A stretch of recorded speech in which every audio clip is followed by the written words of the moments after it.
And so all that to say, we grand opened with 2,700 people that came to our very first service, which was mind blowing, right? We did A three small services. But again, the context of that is I had been the teaching pastor for 8 years at a really, really big church in the area. That church was totally behind us. They gave us their blessing for a year. The entire church knew. Our senior pastor stood on stage multiple times and told everybody in that church, hey, you should pray about going with them. You know, you should pray about supporting them financially.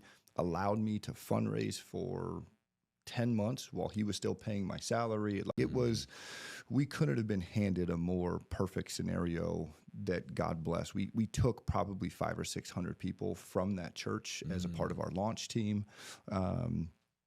Yes, it was a larger grand opening than, I think some of the other ones that we've seen recently, but there's a lot of story and context that fills into that. I felt like if we didn't launch big, we would have been, we would have had to really fumble the bag to mess up the scenario that we've been given, So, yeah, we were at 500 people launch with 20, it's like, what happened here? Yeah, exactly.